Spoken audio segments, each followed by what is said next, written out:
the little Pisces. I've heard that's your favorite sign. Oh no, I don't have a favorite sign, but I love them all. I love all the signs. But the little Pisces have the number one romantic aspects right now. And it goes all the way to the end of June. So take a vacation before June 30th. June's such a nice month. The light and everything is so bright and beautiful. You're probably going to have a great Valentine's Day. Everything is working for you. You're going to have a very romantic New Year's Eve or right after New Year's Eve. Maybe there's some kind of celebration you're having because there's a full moon January 3rd, but you can feel it already on New Year's Eve. Something's happening and it's just magical. And also joy with children. If you have children, try to think of a place you could take them that is child-oriented, like Hershey Park or Disney World or something like that. Just joy through children or through pregnancy and birth. Many girls are trying to get pregnant. I get a lot of letters. IVF has become very,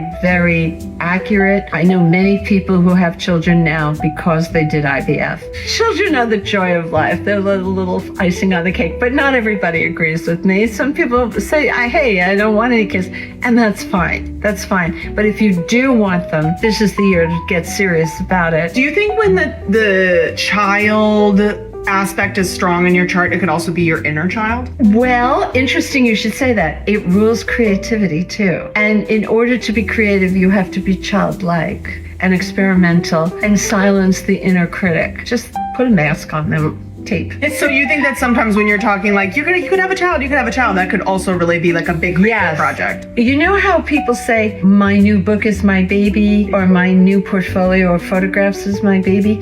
Yeah, the ancients agreed with you. Pisces always has different folders, different projects. When they get exhausted with one project, they go to the other one. There's an old adage, a change is as good as a rest. So just getting the diversity of the other project rests you so that you have new eyes on the old project. No, you're going to be very productive the second half of the year. Pisces is not a strong, robust sign health-wise, and you get so much help from Jupiter in the second half of the year. Fantastic help for any kind of medical procedure, physical therapy, anything you need for your physical body. You know, we all live in our head so much. I forget I have a body. You will be more cognizant of your body and can really go far and make yourself stronger and lose weight if you need to, effortlessly, easily, gradually. We know our Pisces is a wise sage. It's the end of the zodiac.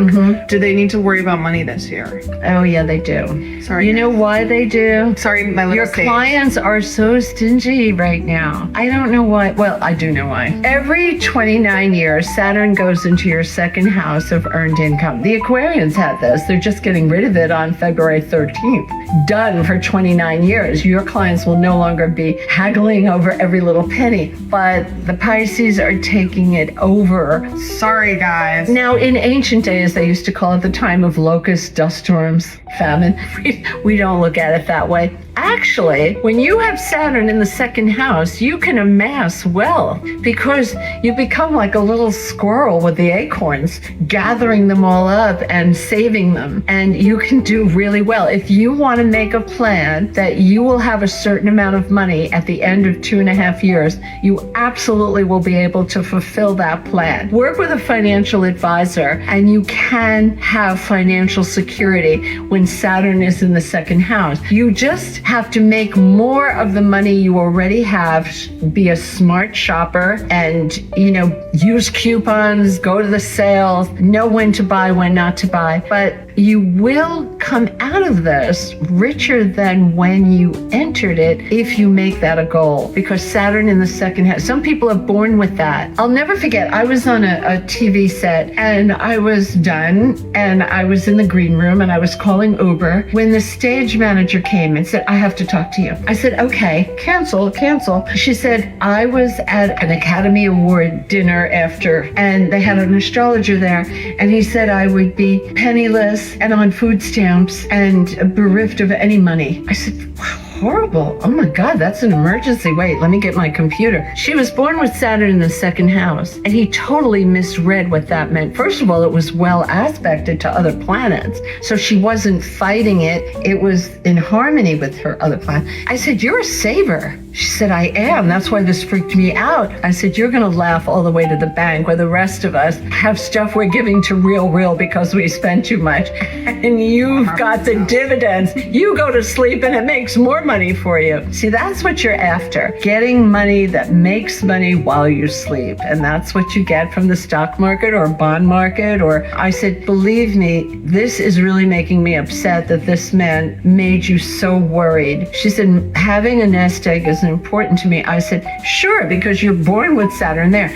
Now, Pisces, you're going to have it only for 2.5 years. So having some kind of nest egg, something you can rely on, is going to be very comforting. And it's going to make you feel financially secure, maybe for the first time in your life. It's very hard when you graduate from college to save money because they don't pay you anything. But as you get a little older, people say to me, I'm going to be 30. Well, good. People take you more seriously when you're 30, and you get paid more when you're 30, and you get better jobs when you're 30. Yeah, there is that age discrimination, and it's not fair. Even if you graduated summa cum laude and you did so well in college, you still have to prove yourself in a different way out there. So the Pisces is amazing, luck, creative flow, love. Baby. I said luck, you didn't, I made that up. And your emotional life, your home life, your private life, your love life. Cute squirrel though with the money. Just squirrel it. Squirrel the money away, but also pay attention to your body. If you're like me, you forget you have one. So take good care. And if there's like something that's bothering you, like, oh, this elbow, go see a doctor. This is the good time, is second half of the year. Now, if you have something in the first half that's urgent, by all means do it. I can't see everything in your chart. Now, everything I have said fits if you have the sign rising or the sun sign. Either way, it works for you. But it's a good, solid year where we can get a lot done